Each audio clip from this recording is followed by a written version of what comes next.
Out jumped 4 mop-top guys. They were not the Beatles. They were a group called the Teddy Boys. This is a true story. The Teddy Boys got mauled. They wanted publicity. The world press was watching. Police were all over the place. They quickly escorted the Teddy Boys into the Warwick. They were never heard from since. They are probably in a closet somewhere lost. This is a true story. And then suddenly the police sirens, not sirens, but the police lights came up from the one-way street going the wrong way up 54th Street. And they came in. And the 4 of them got out of the car. Paul McCartney tripped and dropped a cigarette. A little girl scrambled for the cigarette, burning her fingers. Grabbed the cigarette. Somebody grabbed Ringo Starr. And I'll try to remember the young girl's name. She grabbed Ringo Starr and grabbed his St. Christopher's medal off. And I wish we had this recording. This is a classic. I'll tell you more about the Ringo Starr St. Christopher's medal incident and what happened on my show that night with Ringo Starr. I think we're ready now with our satellite feed. Let's try to bring in Radio Luxembourg for some more Beatle stuff. You want to tune that in, Bobby? Tune that in better, Bob? All right, I think you got it. Come in, Luxembourg. Luxembourg, this is Cousin Brucie in New York. Radio Luxembourg, do you hear us, please? Pas de terre. Bon, pas besoin de dire, le président Roscoe est là. Allez, debout, ça va chauffer. Ça y est, Roscoe est arrivé à Radio Luxembourg. 12,93.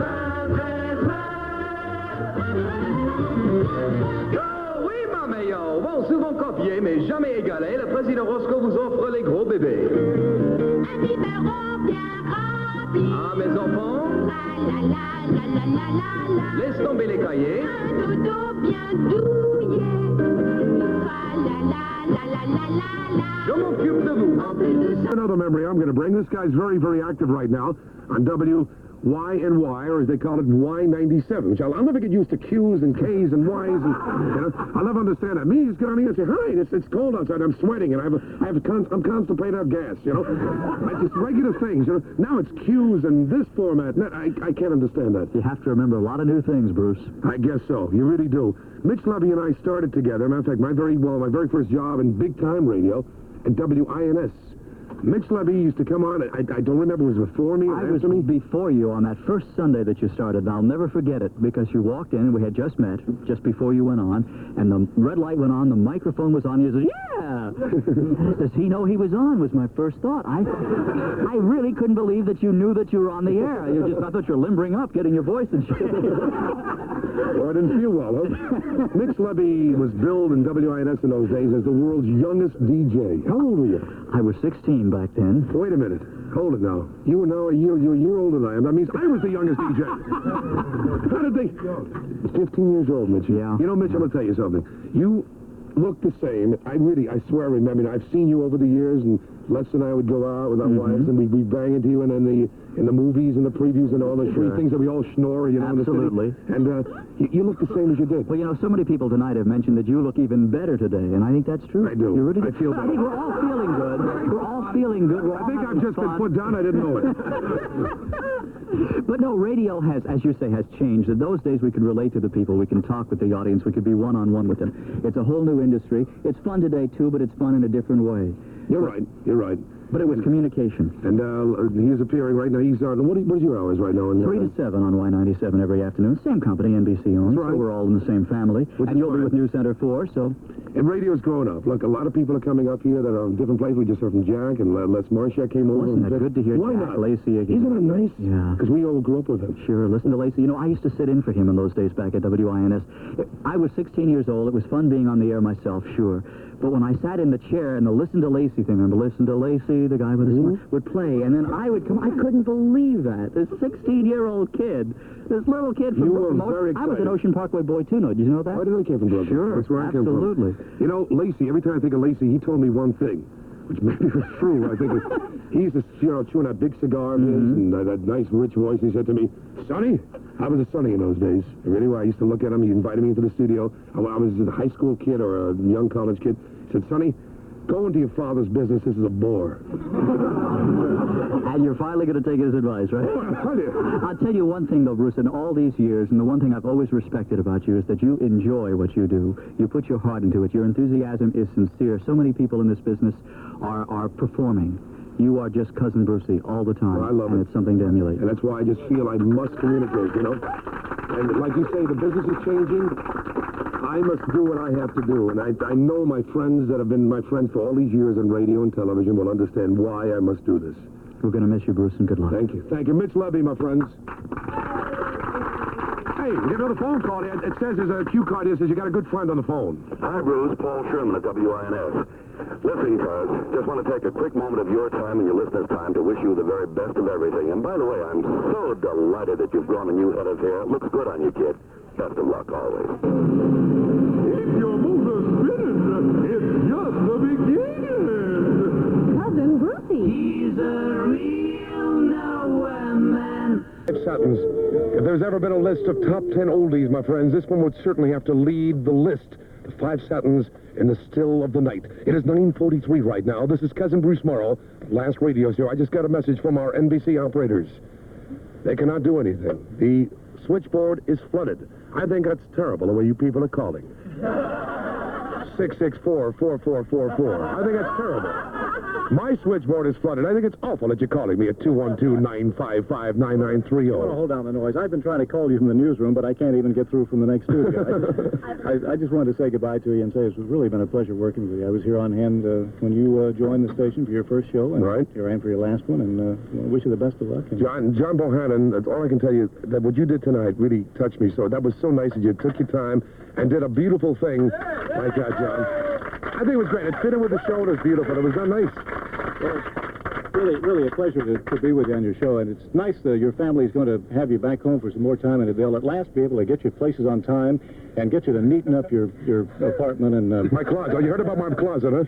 John, thank you. Really, what can I say? But you guys, the whole news team we have here, and led by you and Alan, everybody, you're the best. What can I tell you? it's a pleasure working with you, Bruce. Thanks, John. John Bohannon. Wave to me on TV, will you? You got a deal. Oh, you'll be there. Do we have a phone call? Okay. Hi, cousin. John Vitiver here, and while I'm down the hall at Y97, just wanted you to know that my earphones are tuned to you tonight. Our sales department says that your leaving is the best thing that could ever happen for us, but we want you to know that we're going to miss you at Y97. We wish you the best of luck in everything you'll be doing.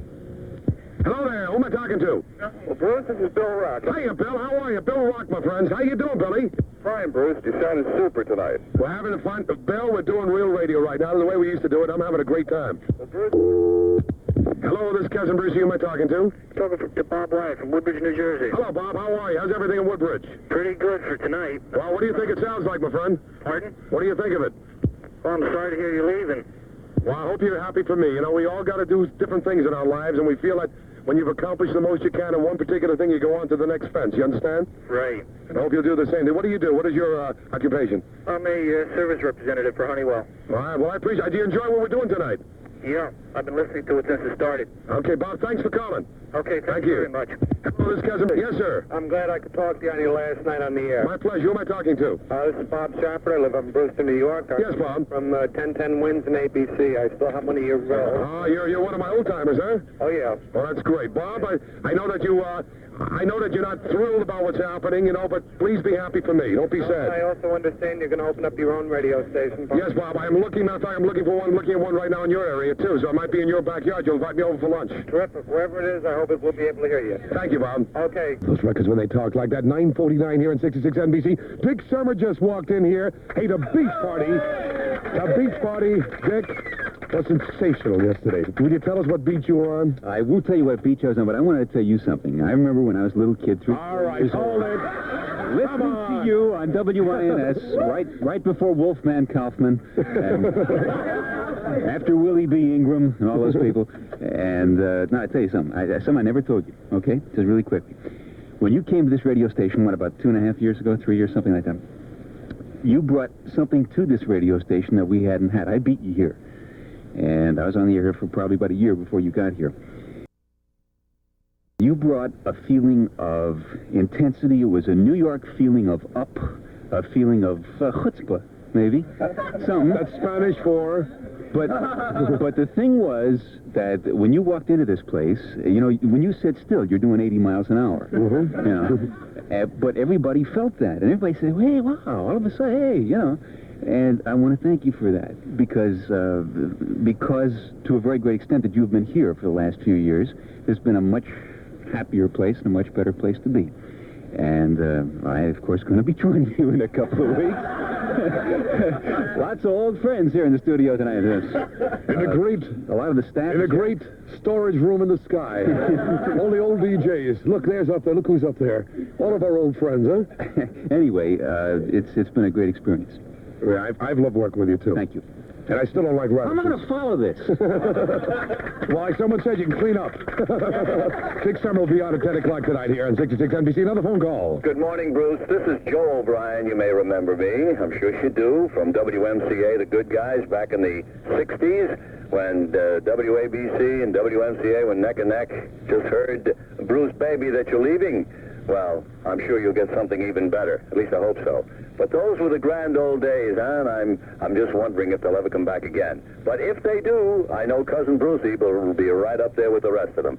Best of luck, Bruce. No kidding. Although you really don't need it. Thank you. Oh, yes, we do, Joey. Thank you. Joe O'Brien, the great radio voice in New York radio. That is really nice. I'm now going to play for you something that happened here in my coverage, my simulated coverage, that to this day people believe that I was at this parade. I used to do parade. I love parade. I'm a parade nut. You know, give me a microphone, I do a parade. It was Easter Parade of 1954. Al Brady was on the air. Al Brady is now in Boston, as I explained before. A fine man and a great program director now in Boston. And whatever it is. What do I know? What do I know from the radio things? You know, I just come here and I do a thing. Anyway, he was on the air, and every once in a while he'd make believe he'd feed it to me on the street. And it sounded very real, but it wasn't. A lot of people don't believe it. Listen.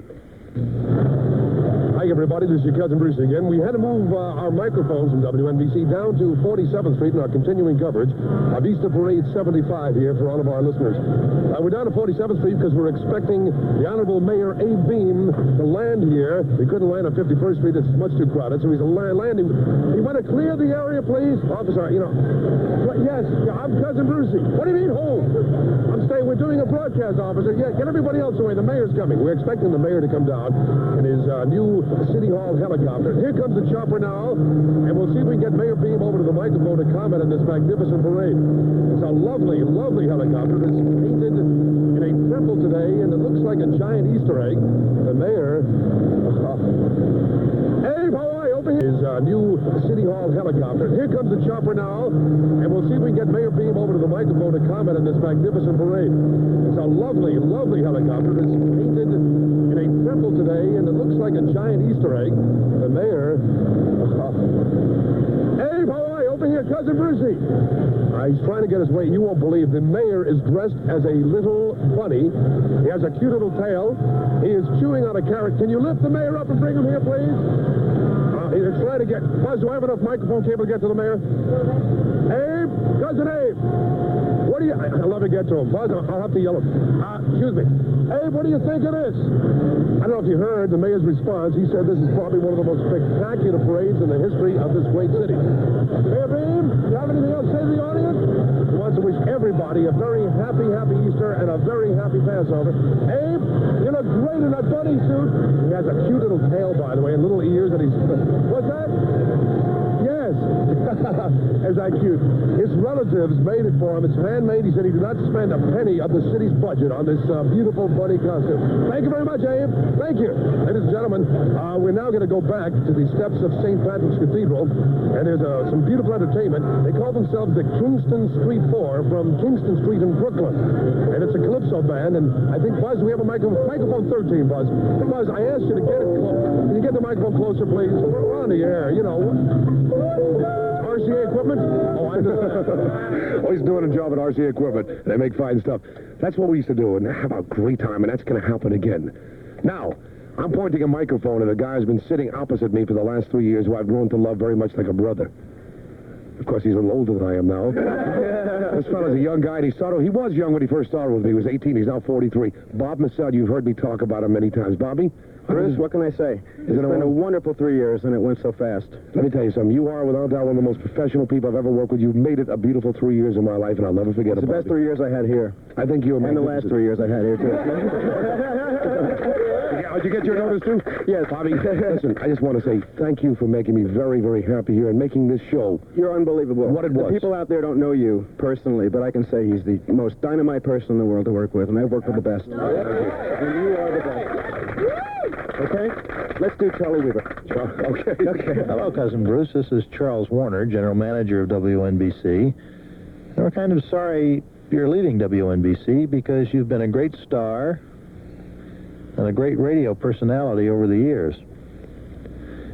Your decision is a personal one on your part, but as a person, a radio listener that used to listen to you at night when I was driving home from when I used to work at CBS back in 1969 and 70 and listen to you play the hits. You're a part of my life, and I'm sure you're a part of the lives of many people that are listening. I know that you're going to be a great success at whatever you do because you have that great charisma, that great feeling for other people. You are a personality. You are a star. You're a charismatic person.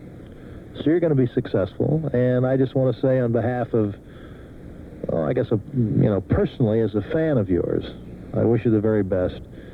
And then I guess, I'll put on my official sound, and I'll sound official for NBC and say, WNBC and the management of NBC wishes you the very best, and thank you for giving us years of great radio. Charlie, thank you very much. That is Charles Warner, our Vice President and General Manager, who's going to go on to great things here in New York City. We've had a lot of fun over these years, my friends, and it'll continue in other media, on television and in my books and anything I get into. Thank you for making me a very, very happy man tonight. Good night, everybody. Good night.